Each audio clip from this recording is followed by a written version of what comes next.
Anger will not sleep. Buddhist stories and teachings for those who lie awake seething. You know exactly what happened. You have been over it many times tonight already. Each time arriving at the same conclusion, each time feeling the same tight heat in the chest that was there when it first happened and is still there, now, hours later, in the dark, in the bed, where it has absolutely no business being this large. You know what they did. You know what they said. You know the particular injustice of it, the way it was unfair, or unkind, or dishonest, or all three at once. You know the thing you wish you had said in response, the perfect reply that came to you 40 minutes after the moment passed, the one that would have landed exactly right, that would have made the truth plain and left no room for argument. You have said it in your head several times tonight. Each time it is slightly more perfect.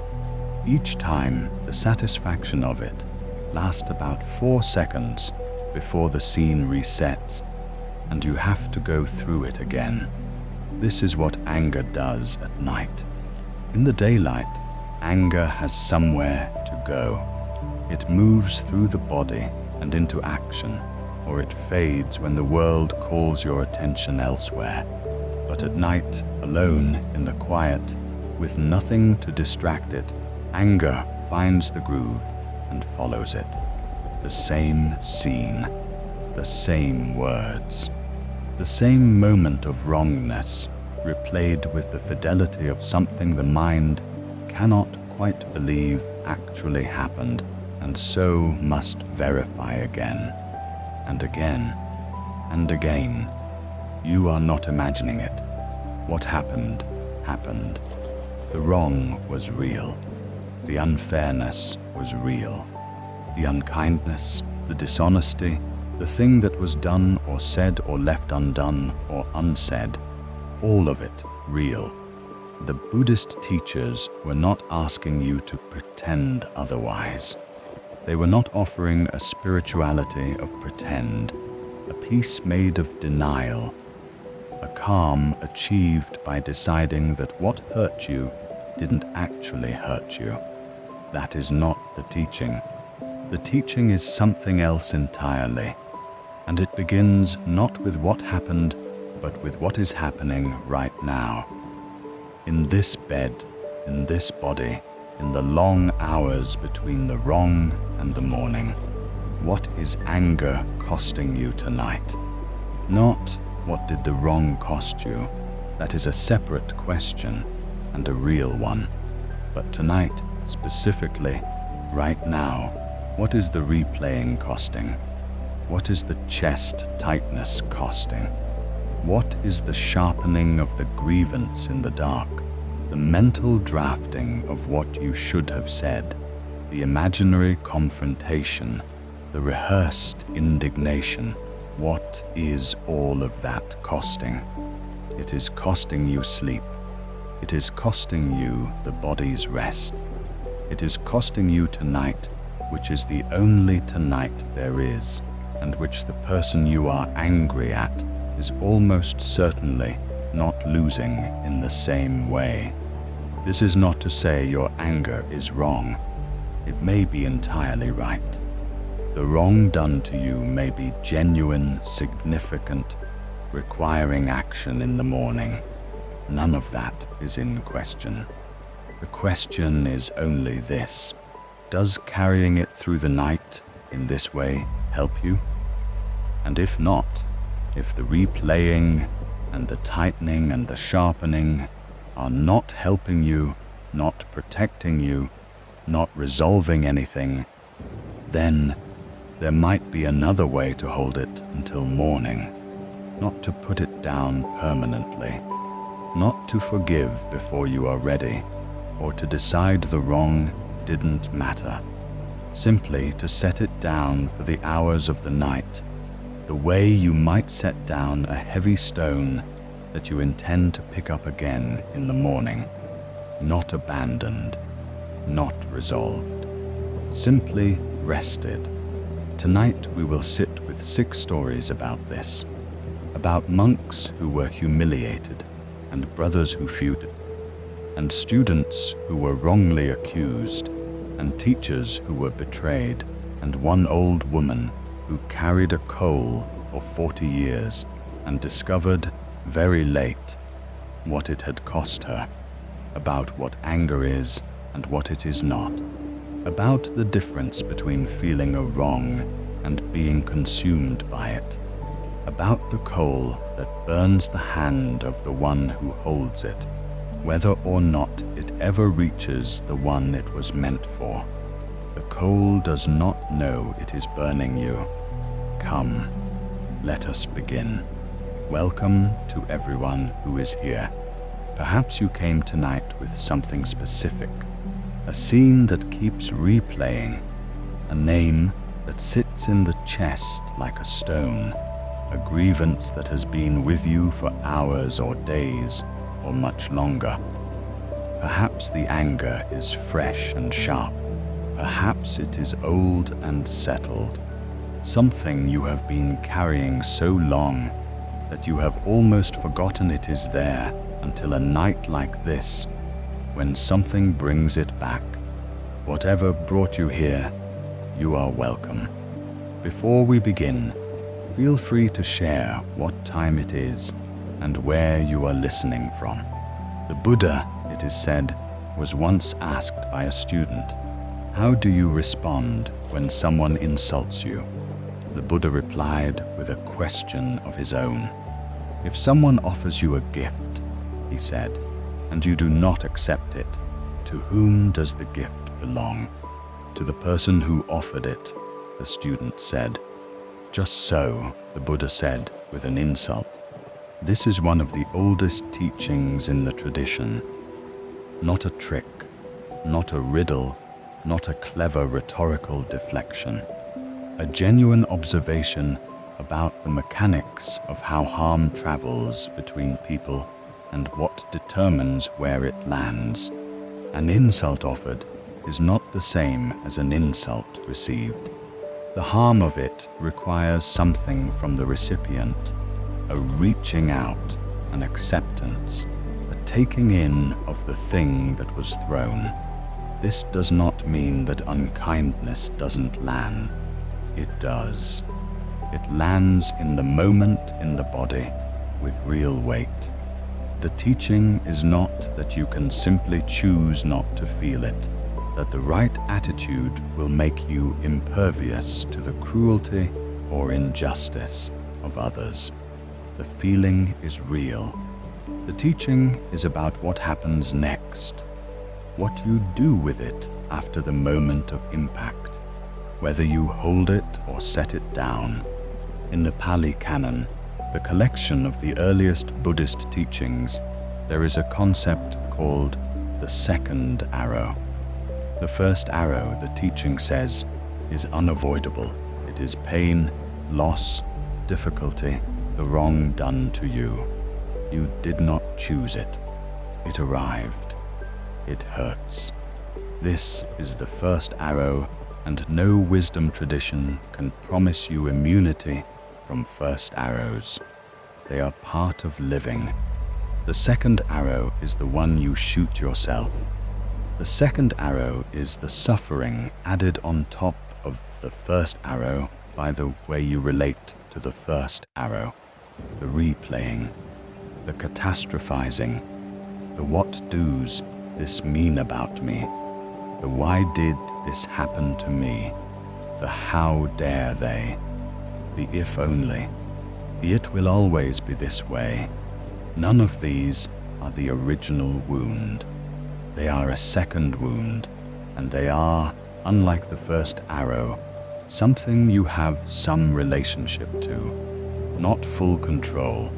The second arrow flies almost automatically in many of us, especially at night, especially in the absence of distraction.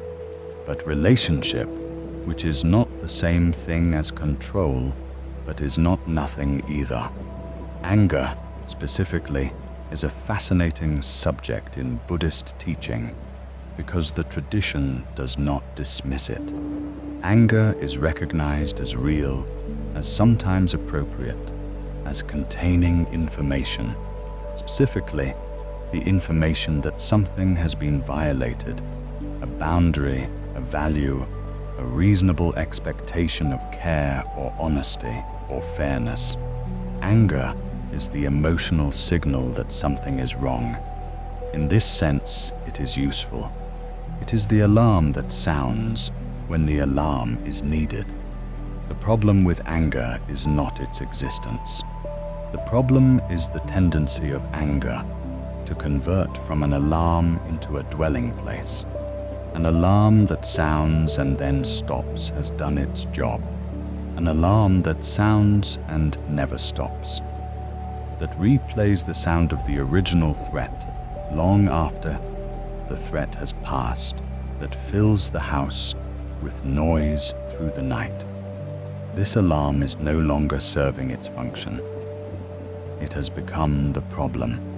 What the night does to anger is to take the alarm and make it a dwelling place. In the day, there are distractions, other inputs, the body's movement through the world. At night, in the silence, anger finds the groove and stays there, replaying the violation, freshening the wound, keeping the alarm sounding in an empty house. The teaching is not to disable the alarm permanently. The teaching is to notice that the threat is not currently present, that you are safe in this bed, in this room, and that the scene replaying in the mind is a memory, not a current event. That the anger is real, but the object of the anger is not here, not now, and the replaying is not protecting you from anything. It is only costing you the night. And so the question, gently, could you put the coal down?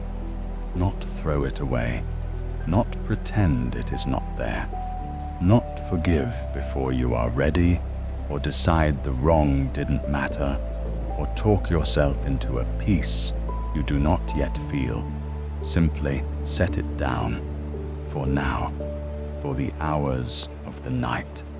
The way you might set down a very heavy thing that you intend to carry again in the morning, but not because you must carry it every moment until then. 6 stories, 6 different kinds of anger, 6 different relationships with the coal. Let us begin. Let us explore a story about a monk who was publicly humiliated and what he chose to do with the coal he was offered. His name was Brother Tao, and he had been a monk for 15 years, which was long enough to have developed genuine equanimity, and not quite long enough to have developed the kind that is never tested. The merchant's name was Fong, and he was wealthy and loud and accustomed to being right, which is a combination that is not always unkind, but in his case frequently was. He did business in the market town at the base of the mountain where the monastery stood, and he had a long-standing irritation with the monastery for reasons that were mostly to do with the fact that the monastery received donations from families he felt should be giving their money to him instead.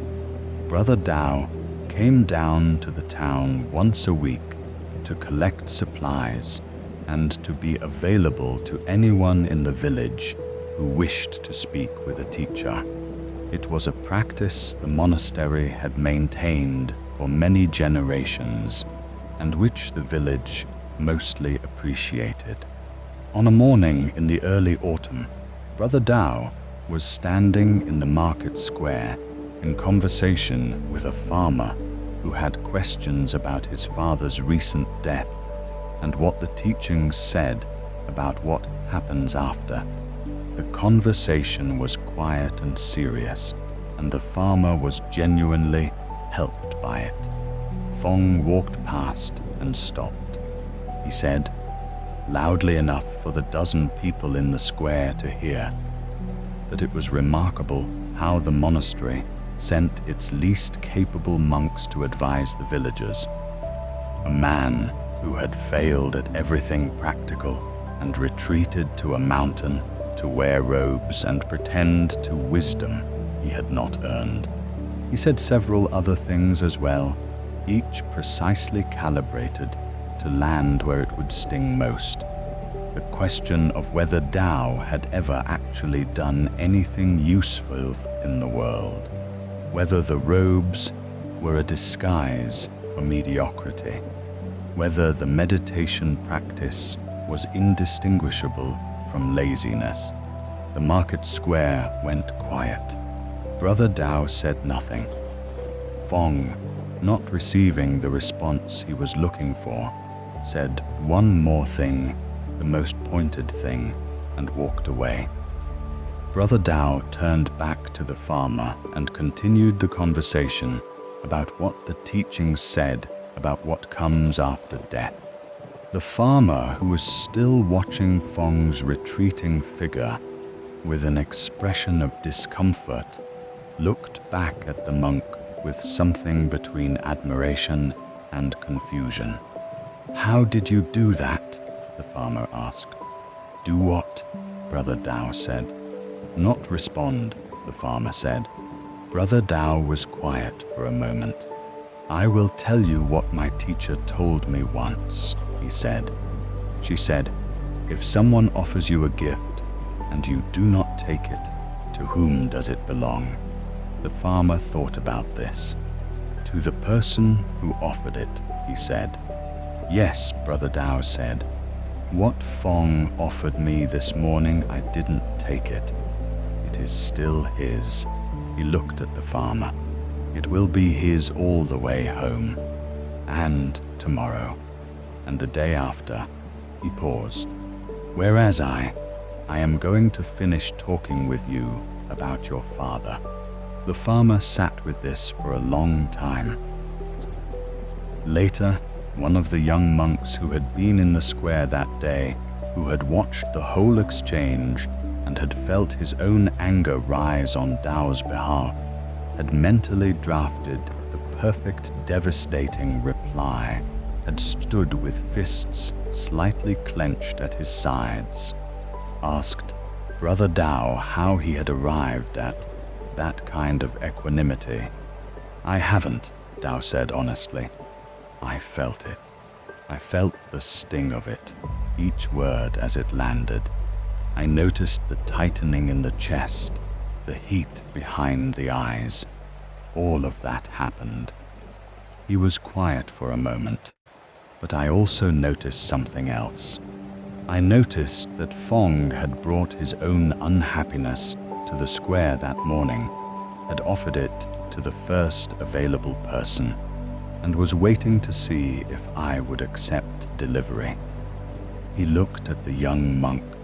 "I have had teachers offer me unhappiness before. I have accepted it many times, without meaning to. I carried it home, and it was mine for days." He shook his head slightly. "I am still learning not to accept delivery, but this morning I remembered in time." The young monk thought about this for a long time. He thought about all the mornings he had accepted delivery without meaning to. The comment from a senior monk that had stayed in his chest for a week.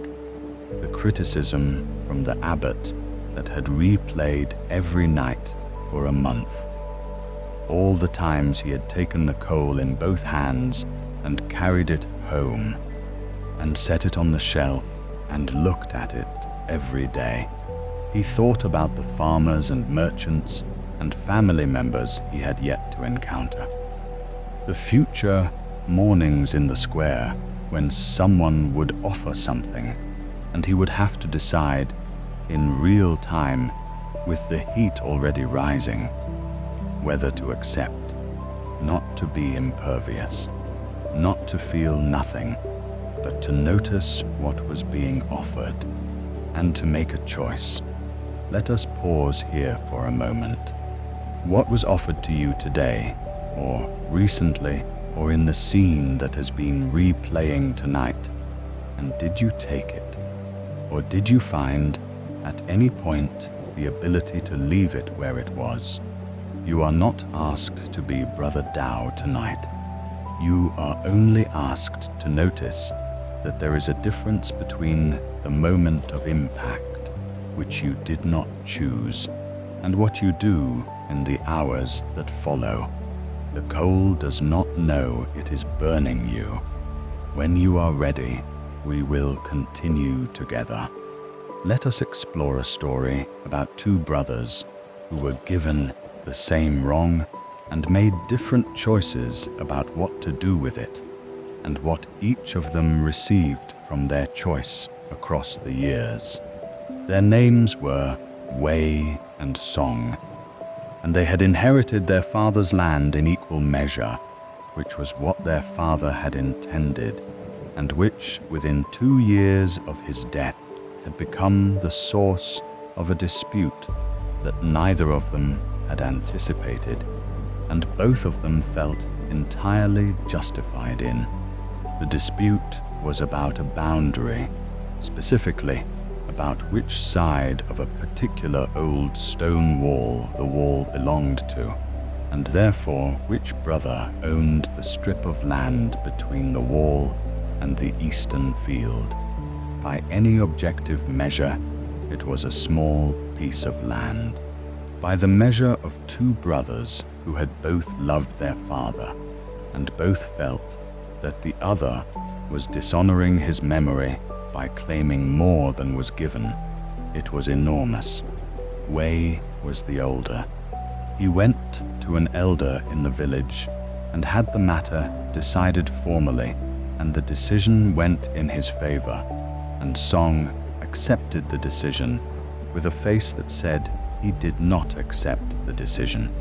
And from that point forward, something shifted between them.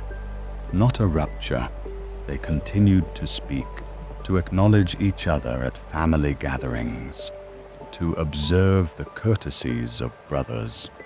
But underneath the courtesy, a coldness, an accounting, a quality in each of their voices when the other's name came up that was not quite neutral.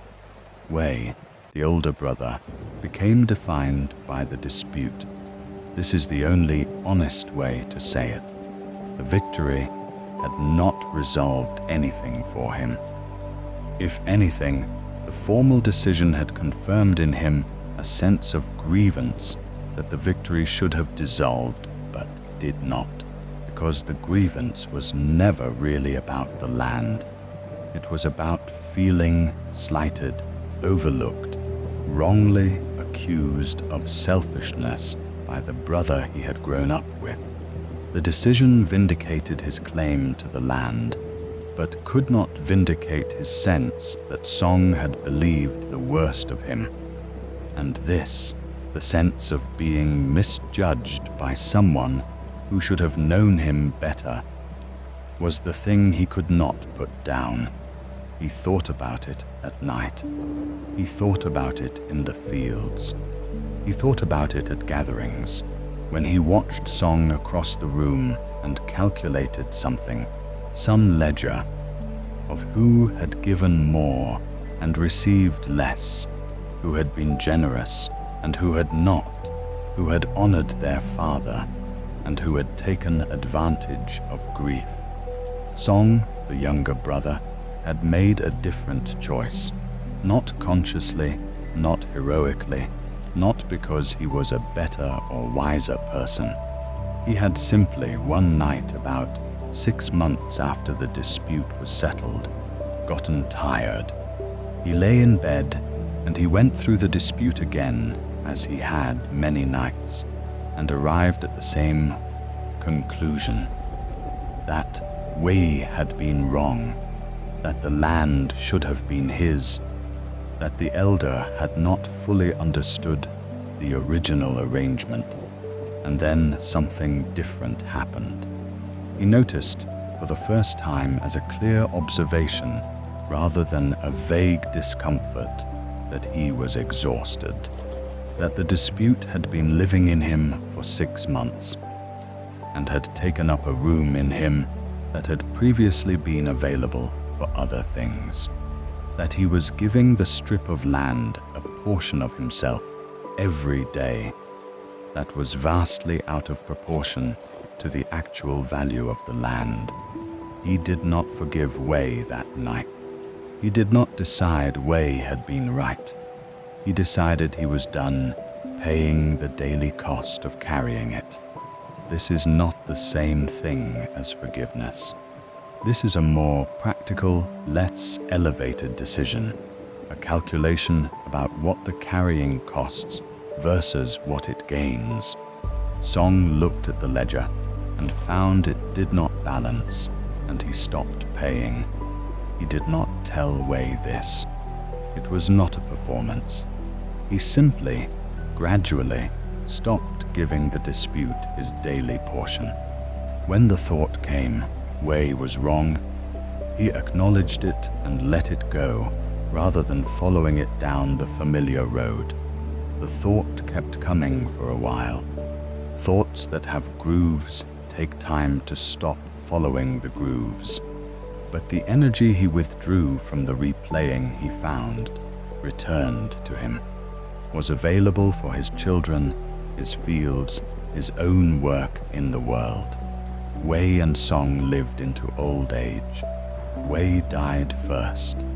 A neighbor who had known them both for 50 years said, at the gathering after Wei's death, that he had never known a man more certain of the wrong that had been done to him. He said it with genuine compassion, not unkindness. It was an observation about a man who had been, in many ways, good and hard-working and loving to his own family, and who had also never quite put down a strip of land that was not worth the cost. Song sat at the gathering and listened to this and felt, in his chest, something complicated, not triumph, something closer to grief.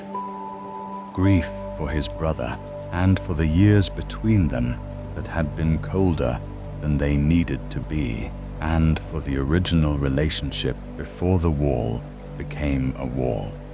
He had put down the coal. He could not put it down for Wei.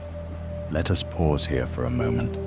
Is there something you have been carrying for a very long time, weeks, months, years, that has taken up a room in you that could be available for other things? You do not have to decide tonight whether Wei was wrong or Song was right. You are only asked to notice the ledger. What does the carrying cost? And what would be available if even a portion of that carrying were set down? When you are ready, we will continue together. Let us explore a story about a student who was falsely accused and expelled, and what she did with the anger during the years between the wrong and the truth. Her name was Lin, and she had been at the monastery school for 3 years when a jar of ink went missing from the teaching hall, and someone said they had seen her take it. She had not taken it. She had not been near the teaching hall on the afternoon in question, but the person who said they had seen her was a senior student whose word carried weight, and the investigation was brief, and the outcome was her expulsion. She left on a cold morning with her belongings and the knowledge that what had happened was a lie, not a misunderstanding, a lie. The senior student had known she had not taken the jar. The lie had been told for reasons she could only guess at: rivalry, jealousy, an opportunity taken in a moment of small cruelty. She did not know which. she knew it was deliberate. The anger was clean and absolute. This is important to say. There was nothing complicated about Lin's anger in the way that anger is sometimes complicated, mixed with guilt, mixed with the knowledge that one contributed to the situation, mixed with the suspicion that perhaps the other person was partly right. This was clean. She had done nothing wrong. She had been lied about. She had been expelled for a lie. The anger was, by any measure, entirely appropriate. What she did with it over the following years is the story. The first year, she carried it like a torch, a hot, directing thing that actually helped her. It was the anger that got her out of bed on the difficult mornings of starting over. The anger that drove her to find another teacher in another town, to continue her studies with the fierce purposefulness of someone who intends to prove something. Anger is sometimes fuel. In this first year, for Lin, it was fuel. The second year, the fuel began to become something else. The anger was no longer directing her towards something. It had become a companion she did not choose, but could not quite leave behind. She would be studying, practicing, living her new life in the new town, and then the memory would rise. The morning of her expulsion, the face of the student who had lied, the feel of her belongings in her arms as she walked out the gate. Not because anything had triggered it, simply because the groove was there and the mind, finding itself unoccupied, followed it. She noticed she was tired, not of her life. Her life was good, had become genuinely good, was better in some ways than it had been at the monastery. She was tired of the weight of the specific injury, tired of giving the student who had lied her daily portion. She went to a teacher she had come to trust and told him the whole story. He listened carefully. He did not minimize it. He did not say the harm was smaller than it was, or that she should try to understand the student who had lied, or that anger was always counterproductive. He listened to the full scope of it, the lie, the expulsion, the cold morning, the years of starting over. When she finished, he said, "What would you want if you could have anything? For the truth to be known," Lin said immediately. It was not something she had consciously formulated, but it came out of her before she had time to think about it, and she recognized it as true the moment she said it. "Yes," the teacher said, "and that is a just wish. It may happen. Truth has a way of becoming known, but it may not happen soon, and it may not happen in the form you want it to take." He paused. "And in the meantime, every day that you give to the replaying is a day not given to the life you are actually building." Lin sat with this. "I don't want to let go of it," she said. "It feels like if I let go of it, the lie wins." The teacher looked at her steadily. "The lie already happened," he said. "Holding the anger does not undo it. It only continues it, not in the world, but in you." He was quiet for a moment. The lie won the day it was told. What is still in your hands is what you do with the days after. Lin thought about this for a long time. She did not immediately put down the anger. It was not that kind of conversation, but something shifted, a loosening of the grip, barely perceptible. The beginning of the recognition that the carrying was a choice, even if it did not feel like one. The truth did eventually come out. 3 years later, the senior student confessed, not to Lin directly, but to the abbot of the original monastery, who sent word. Lin received the message and read it in the garden of her current home, in a life that had been built in the years since, in a place she had come to love and would not have come to if the original path had not been closed. She held the letter for a long time. She had imagined in the early years that the moment of vindication would feel a certain way. It felt different from that, quitter, less triumphant and more simply complete. A chapter that had been left open, closed. The student who had lied had, it turned out, been carrying the lie for 3 years with a weight that Lin could now, reading the letter, recognize without pleasure. Let us pause here for a moment.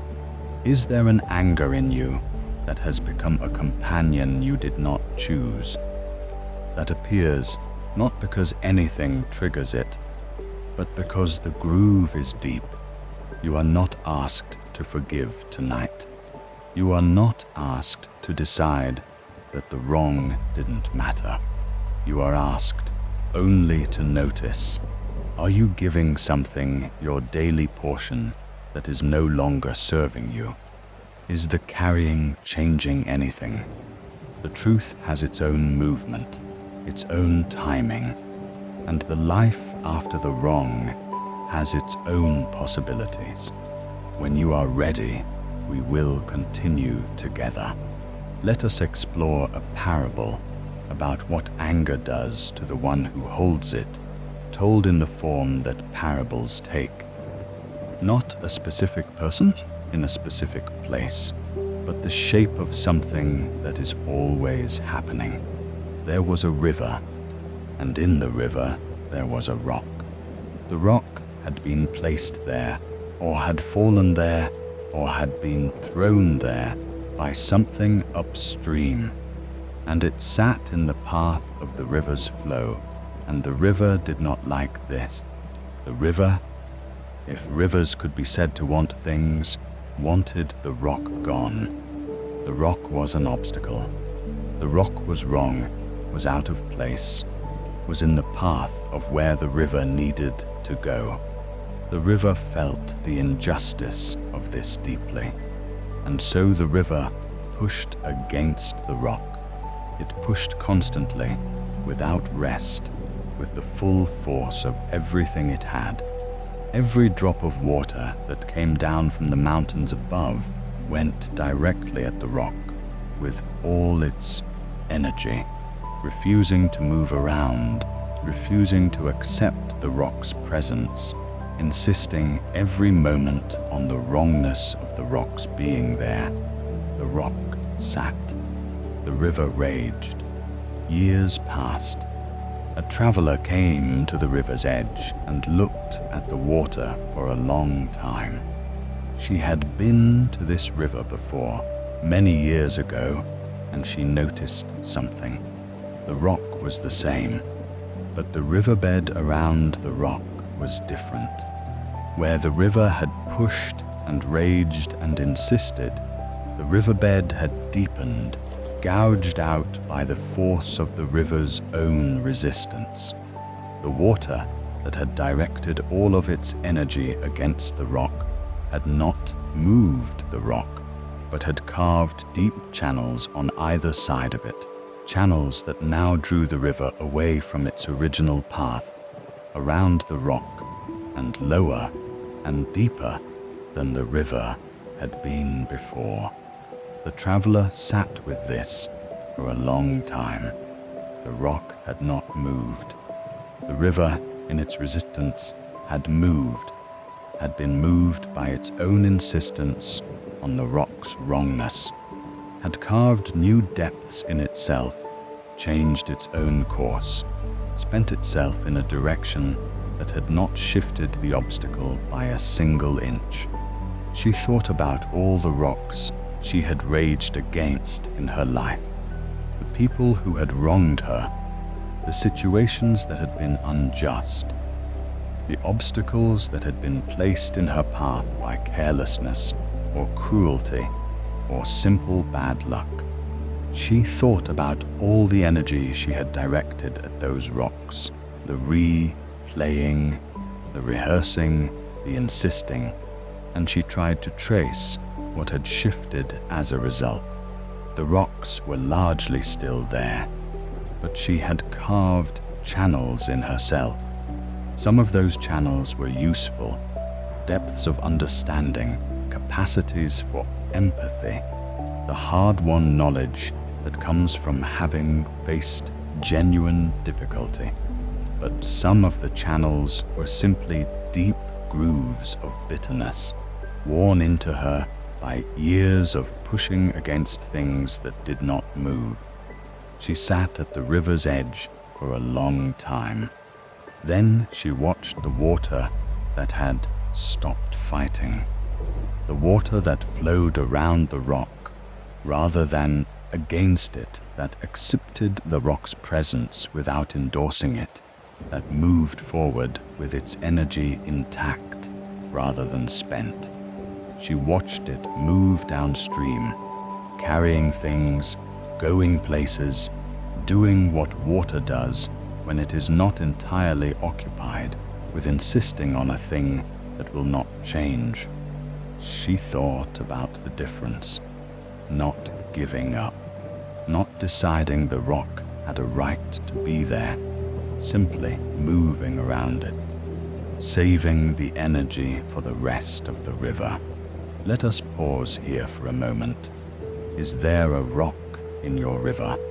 Something you have been pushing against, not because the pushing is changing it, but because the wrongness of it demands acknowledgement, demands insistence, demands that the energy go somewhere. What if the energy could go somewhere else instead? Not downstream from the wrong, not past it, not beyond it, not as though it never happened, but around it, carrying what it carries, going where it is going. The river is not less for flowing around the rock. It is more available, more itself. When you are ready, we will continue together.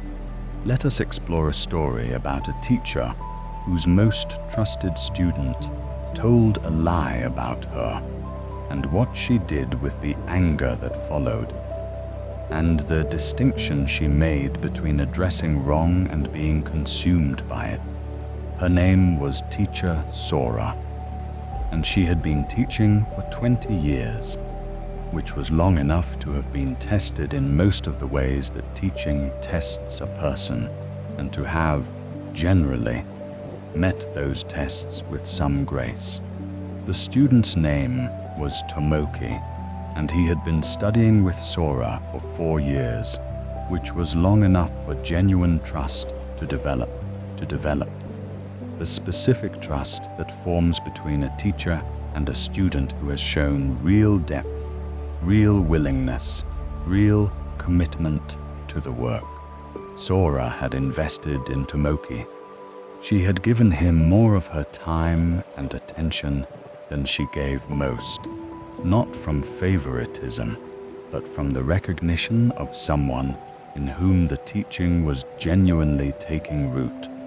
The lie Tomoki told was to the abbot. It was not a small lie.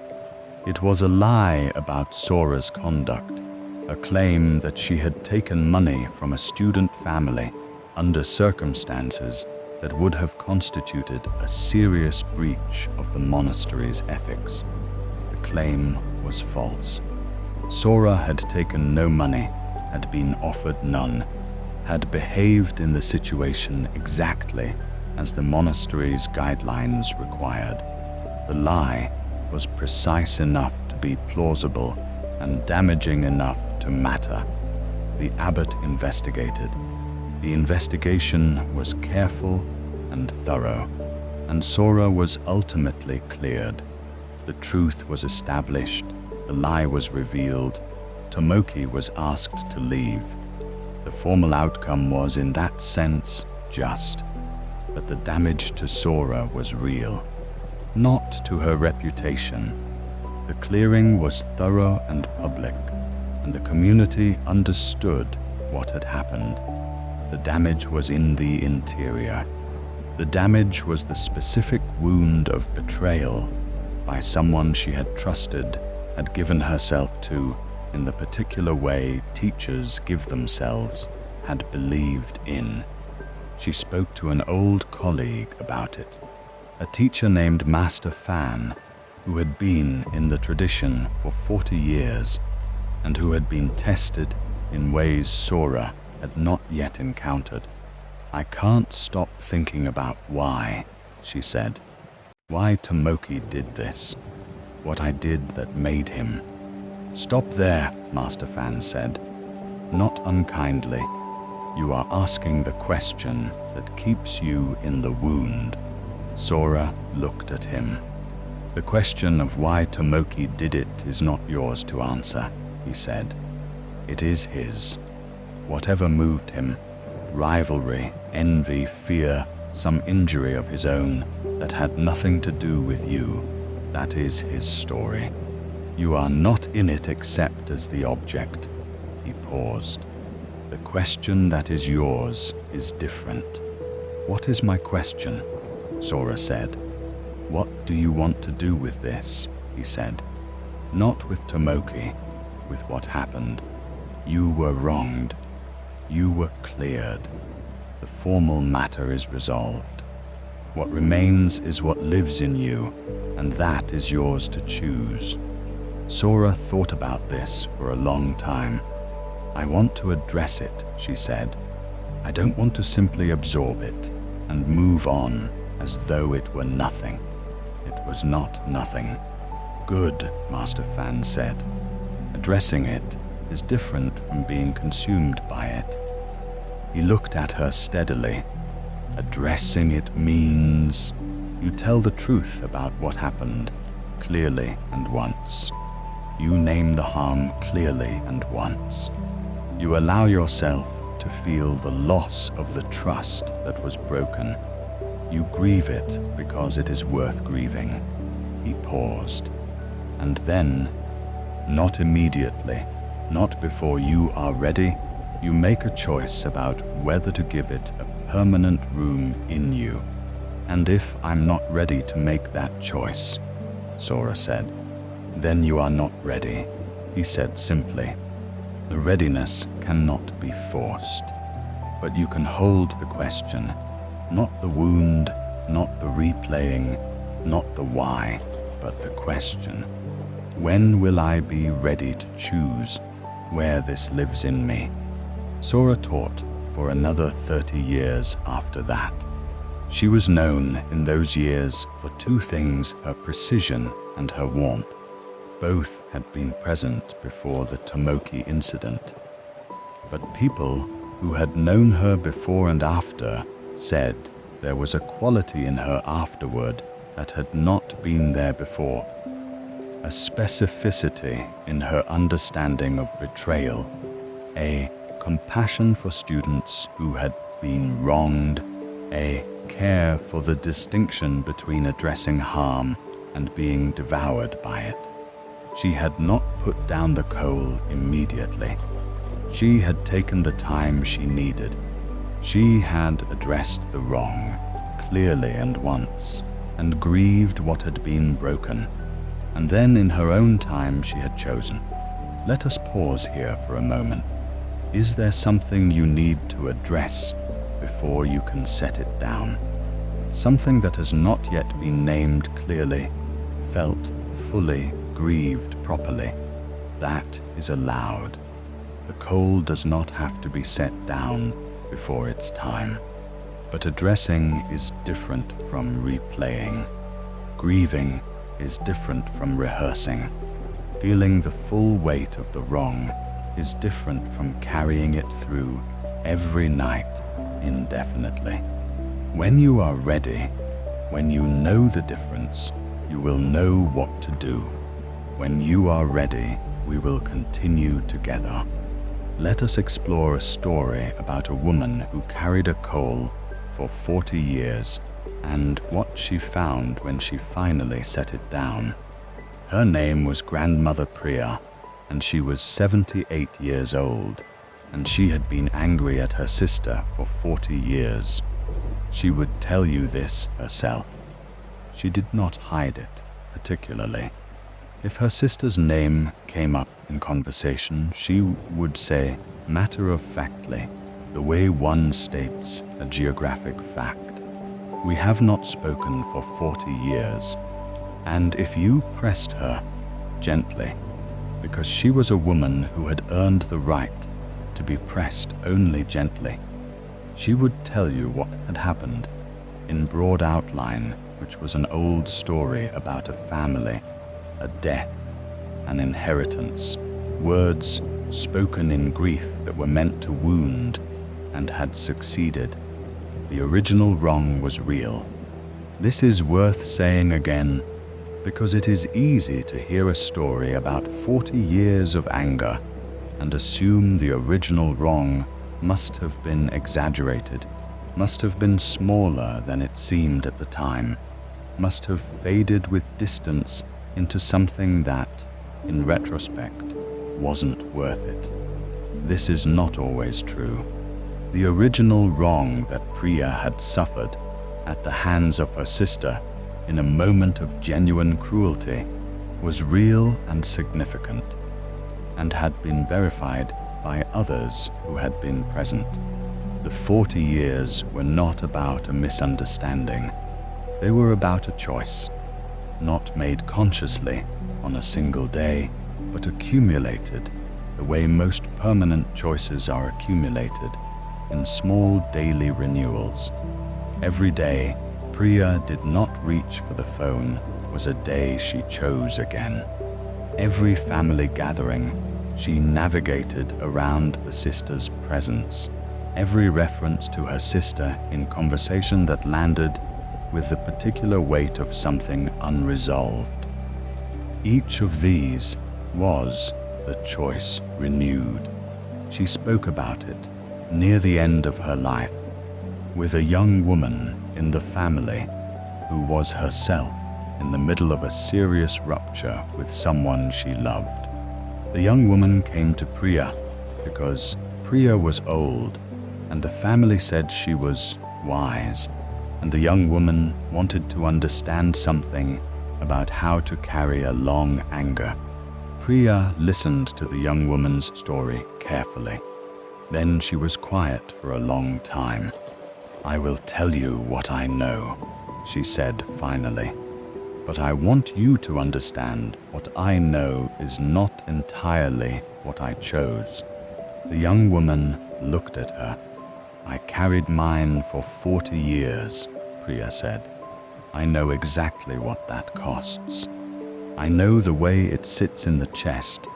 Here," she placed her hand just below her sternum, "every time the name comes up. I know the way it follows you into sleep and is there in the morning. I know the way it colors the gatherings, the family occasions, the years." She paused. "I know what it gave me, which was a kind of integrity. I was not willing to pretend the wrong hadn't happened, and the anger was the way I refused to pretend. But I also know what it cost." "What did it cost?" the young woman asked. Priya was quiet for a long time.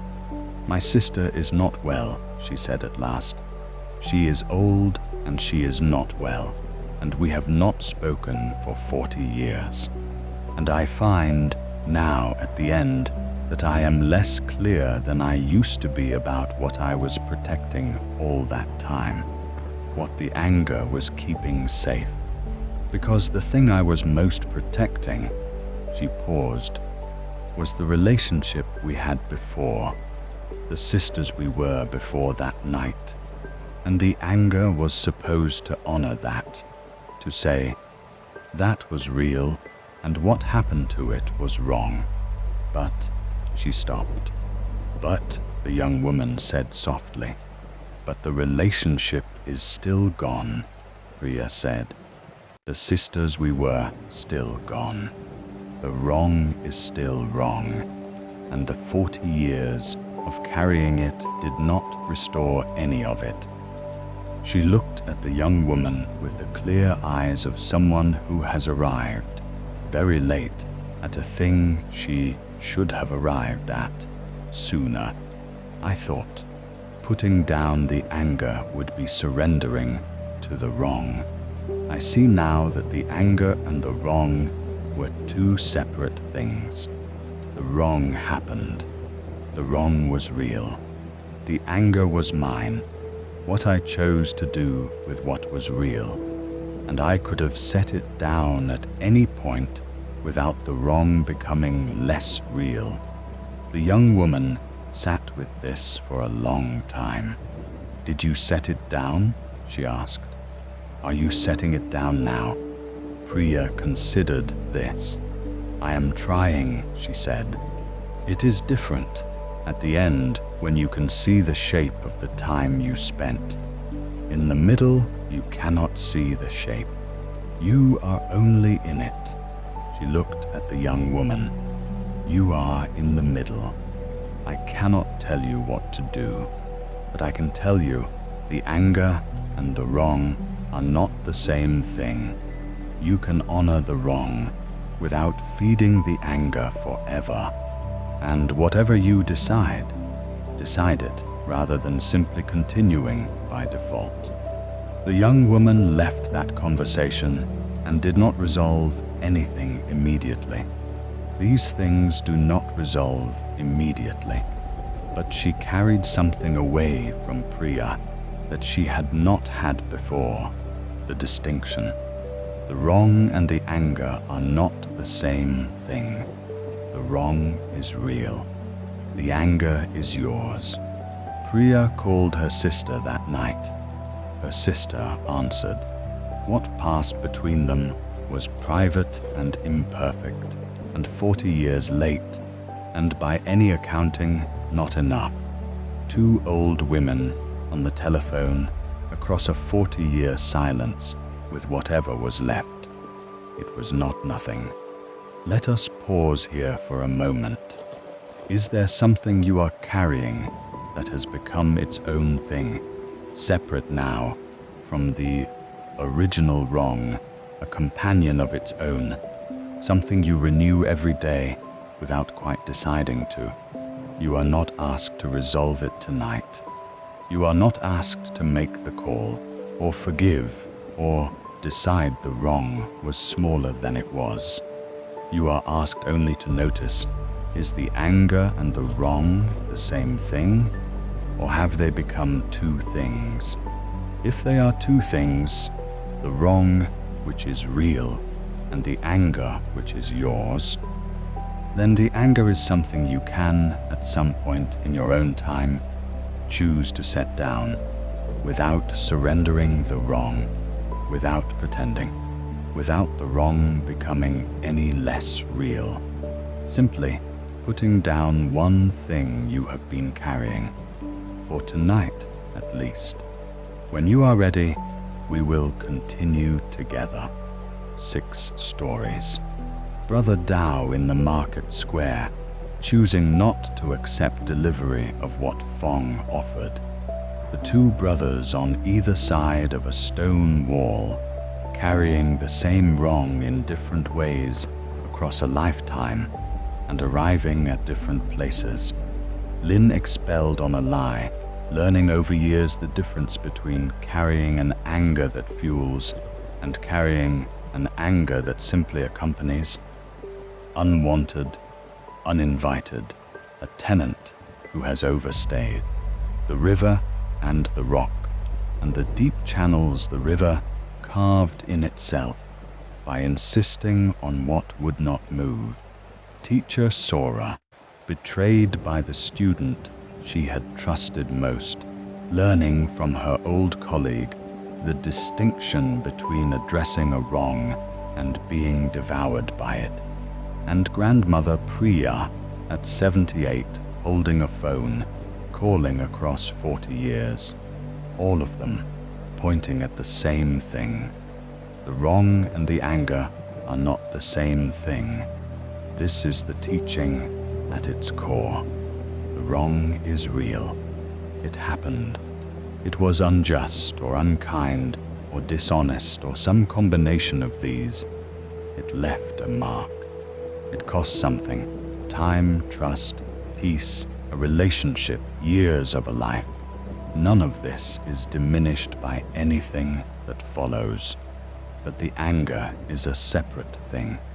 The anger is what you do with the wrong, not in the moment, which is not really a choice, because feelings are not choices in the moment of impact, but in the hours and days and weeks and years after.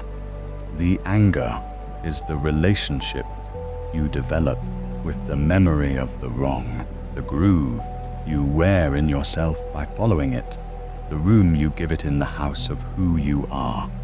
And unlike the wrong, which is done and cannot be undone, the anger is alive and present and responsive to your attention, to what you give it, to whether you follow the groove or sit at its edge and watch it from a small distance.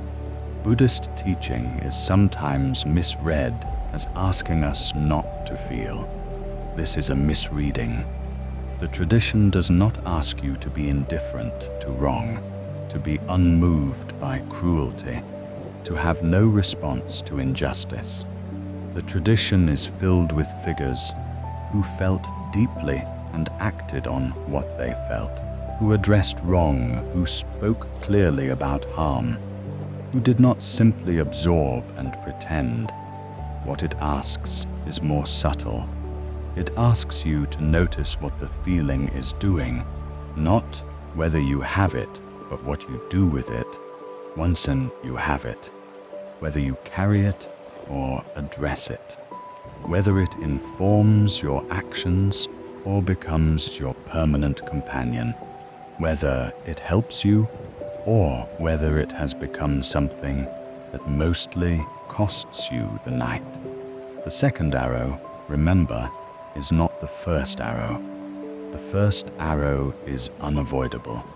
The second arrow, the suffering added on top of the first by the hours of replaying, the tightening, the rehearsed retorts, the imaginary confrontations, the what I should have saids.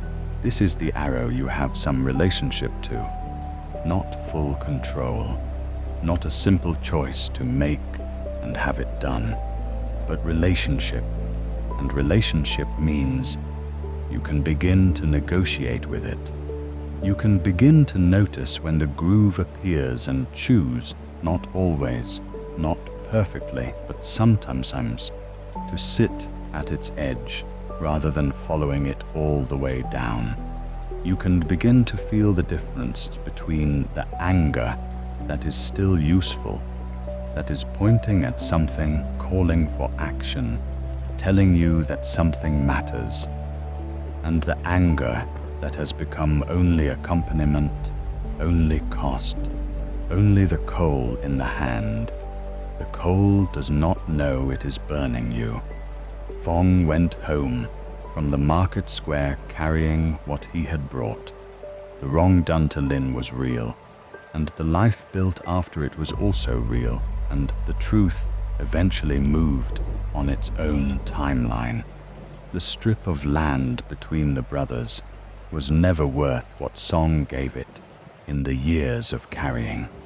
Sora's betrayal was real, and her addressing it was real, and her choice in her own time was also real. Priya's 40 years were real, and the phone call at 78 was real, and the inadequacy of 40 years reduced to a late-night phone call was real, and also the phone call happened, which is more than the silence was. All of it real. All of it pointing at the question you get to ask yourself tonight, in this bed, with whatever you are carrying. Is this anger still telling me something useful, or has it become only accompaniment? Is this the first arrow which I did not choose and cannot change? Or is this the second arrow which I am shooting myself, again, in the dark, in the hours when it helps no one? Can I address the wrong clearly once in the morning without feeding the replaying through the night? Can I set down the coal, not permanently, not as an act of forgiveness I'm not ready for, but for tonight, for these hours, for the body that needs rest and the mind that deserves a night off from the scene that keeps starting over? You are allowed to feel it. You are allowed to put it down. Both of these are true at once. Let the anger rest now. Not resolve, not forgive, not decide, not conclude. Rest. The way a muscle that has been working very hard needs to stop. Not because the work doesn't matter, but because rest is part of how any living thing continues. The wrong will still be there in the morning. The question of what to do about it will still be there. Whatever action is called for, the conversation, the letter, the boundary, the reckoning, none of it disappears while you sleep. Everything you need to address, you can address more clearly after rest than in the circling dark. So for now, just for now, notice the body. Notice where the anger lives in you physically, the chest usually, or the jaw, or the shoulders, or the specific place between the shoulder blades where tension stores itself in the people who carry things for a long time. Notice it the way you might notice a knot in a rope, not trying to force it undone, but aware of it, tracing its shape in the dark, and breathe toward it, not to dissolve it, simply to give it some air. The breath moves whether you attend to it or not, but when you attend to it, something shifts slightly. A degree of release, almost imperceptible, the way a hand that has been clenched for hours can open one finger at a time without any drama, simply because the attention has returned to it and reminded it that clenching is not the only option. The jaw can soften, not disappear, not relax into some forced peace you don't feel, just soften. 1 degree. The tongue can release from the roof of the mouth, where it often presses when we are braced against something. The chest can be allowed to be just the chest, not a container for everything that has been wrong today. Just the chest, rising and falling with the breath, doing what it always does, what it was doing before you knew the name of the person who wronged you and will still be doing after. You are not your anger. You contain it, the way the river contains the water, but you are larger than it, older than it, more various than it. The anger is one thing in you, and it is real, and it matters. And you are also the person lying in this bed, in this body, in this night that is passing, in this life that is larger than any single wrong. Someone wronged you. You are still here. The night is still here. The breath is still moving. Let that be enough for now. The morning is its own. The wrong will wait for you. It will not move, and you will meet it rested with clearer eyes than these. For now, open the hand. Let the coal rest. Just for these hours, just for the body's sake. The coal does not know it is burning you. You do, so you can put it down. We have traveled together tonight. to a market square and 2 farms on either side of a stone wall, to a monastery gate on a cold morning, to a river and a rock, to a teaching hall and a betrayal, and to a telephone call 40 years late, all of it pointing at this. The wrong and the anger are not the same thing. You can honor the one without feeding the other through the night. You are allowed to feel it. You are allowed to put it down. Both. Sleep well. And thank you for joining us here at Quiet Lotus.